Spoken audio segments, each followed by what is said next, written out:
headlines.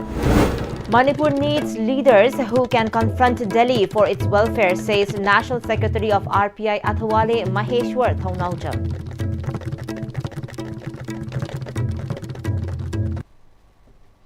Hello and welcome to ICB English News. I'm Surbala Kangabam. Let's see the news in detail.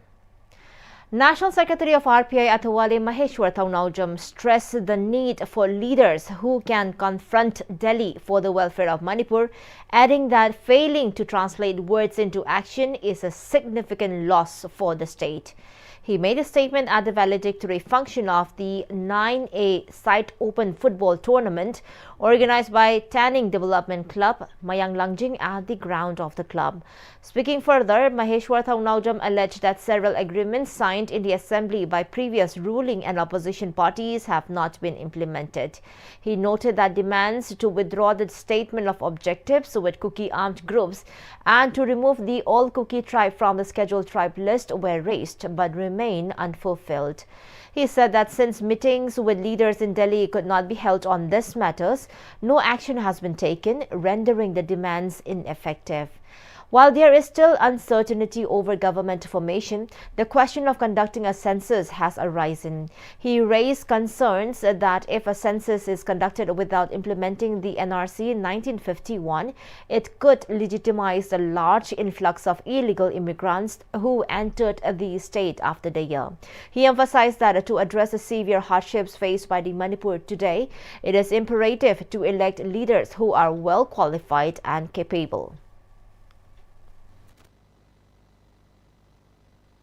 Hujik Sarkar same with the same way that we have to focus that census NRC 1951 census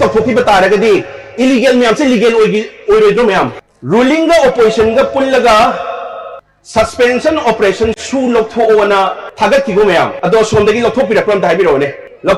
same assembly the ruling opposition unanimously all Kuki tribes that means ako'y Manipuri context na leizaragasu mapangi lairiba singse ako'y na tawkai na mga mathaw tabra na khale sing na haribada. A skill development program on agroforestry, apiculture and mushroom cultivation was held in Bishnupur, attended by several farmers. The program was organized under RKVY Agroforestry 2025-26 by the Soil and Water Conservation Division 1 and 2 Forest Department and held at Kiamba Ningsing Shanglen, Bishnupur under 2 sessions. The sessions were attended by Nodal Officer of RKVY Forest Department, Gaitauluk Thaime, DFO of Bishnupur Forest Division Waikom Mirabai and DFO of Soil and Water Conservation Division 1 and 2 M. Wungrin Langsing as the main guest. Speaking at the program, Chief Conservator of Forest Gaithau Lugangmei highlighted that protecting the environment while ensuring regular vegetable production has become a crucial requirement. She noted that in Manipur, agroforestry has been practiced for generations in both the hills and valleys, a tradition that continues to this day. Gangmei also emphasized that adopting agroforestry can help farmers boost productivity and income while simultaneously conserving the environment.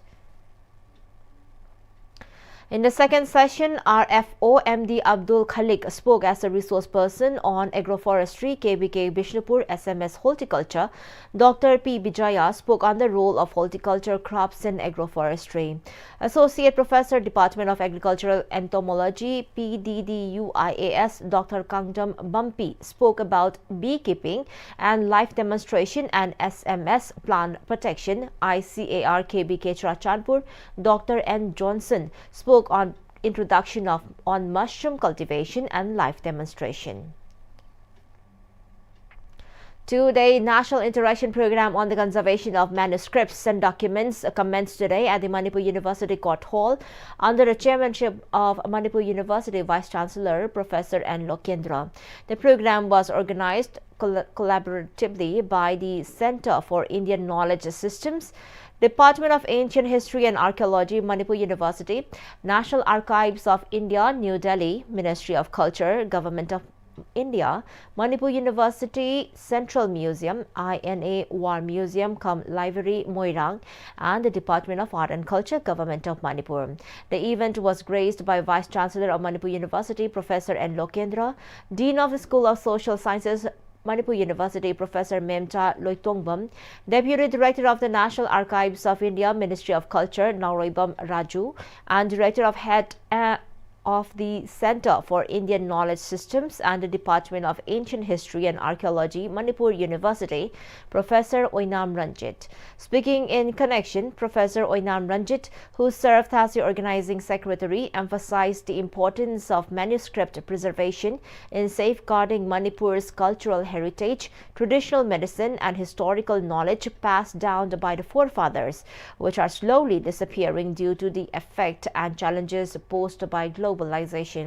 The seminar offered a valuable platform for discussing strategies to protect and promote the state's ancient manuscripts and cultural legacy.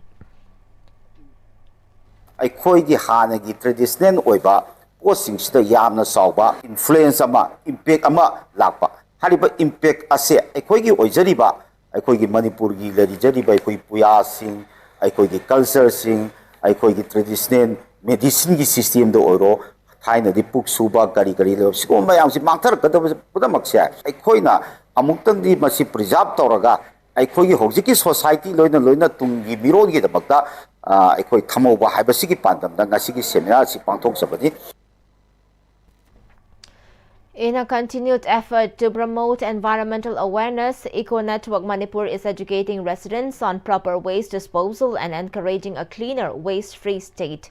Plastic waste collected from various areas of Hairog is purchased by Ashok traders who pay individuals for the waste they bring in, helping motivate participation. The collected plastic is then converted into value-added products, significantly reducing litter in public spaces. As a result, residents have started voluntarily collecting plastic waste without prompting. President of Eco Network Manipur, Sinthangamba Laishram, urged the public to adopt eco-friendly practices and emphasize the importance of reusable bags in promoting sustainable living. Asian Hospital and Research Institute and Association of Healthcare Provider India jointly organized one-day free medical camp at the hospital located at Kwakaithil. Around 110 people availed the benefits of general medicine, general surgery, ENT, cardiology, and dermatology during the camp. The people who availed the benefits of the health camp provided by the hospital expressed gratitude to the hospital.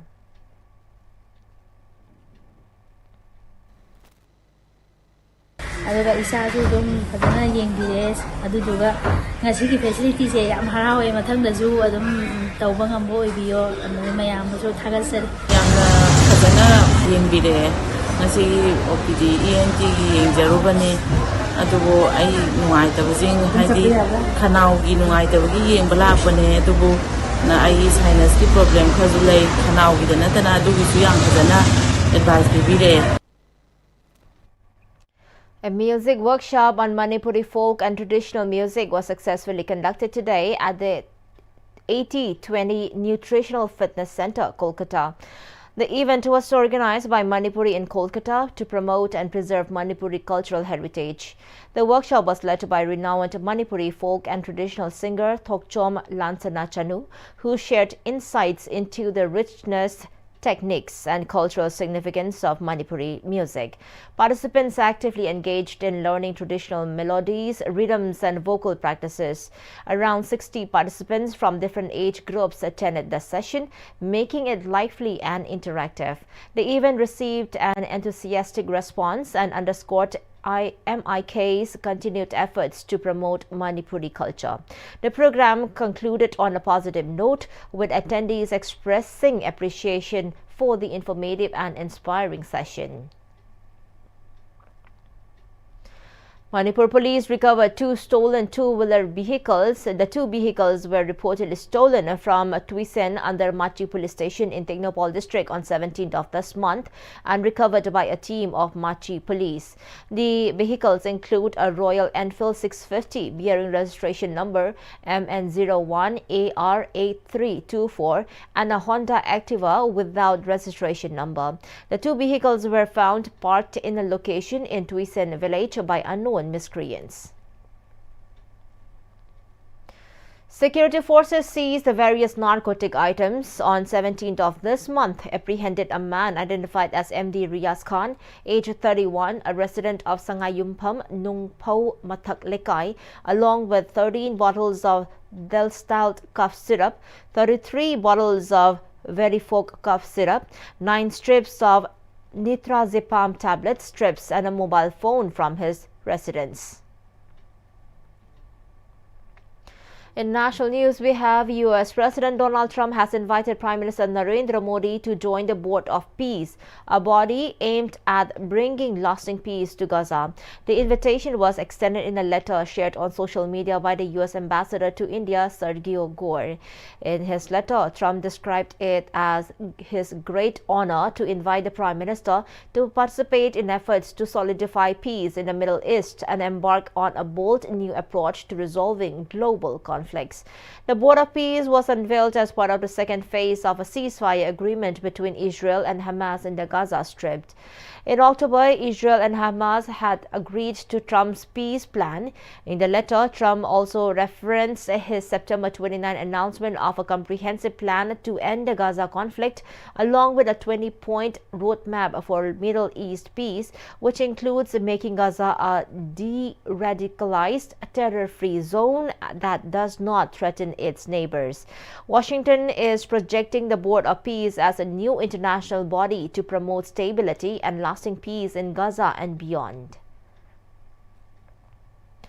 Well, Iran has reported that at least 5,000 people, including around 500 security personnel, were killed during nationwide protests that erupted in January 2026, marking the highest death toll acknowledged so far by a government source. An Iranian official blamed Israel and armed groups based abroad for the violence. The protests began in Tehran after the royal collapse on December 28 and rapidly escalated into a wider anti-government movement demanding the removal of Supreme Leader Ayatollah Ali Khamenei. Authorities imposed an internet blackout from January 8, severely restricting information flow and hampering efforts to assess the scale of the crackdown. Human rights groups allege that security forces killed protesters in large numbers and estimate that more than 20,000 people were arrested during the unrest. The death toll from the Gul Plaza shopping mall fire in Karachi, Pakistan rose to 14 on Monday after rescuers recovered 8 more bodies while the search for over 70 missing people continues. The fire, which broke out on Saturday night, has drawn criticism of the Sindh government and Karachi mayor for delayed response and limited resources, with traders and residents saying timely action could have saved lives. Sindh Governor Kamran Tesori visited the site, calling the incident a national tragedy and confirming that a pregnant woman remains trapped. South DIG Syed Asad Raja said the fire safety operation has been completed and debris removal and cooling work are underway by KMC, TMC and Pakistan Navy personnel while rescue efforts continue.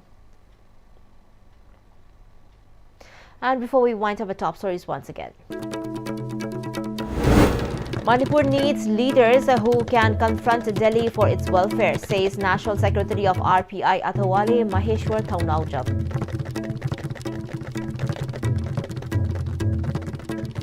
Well, thank you so much for joining with us.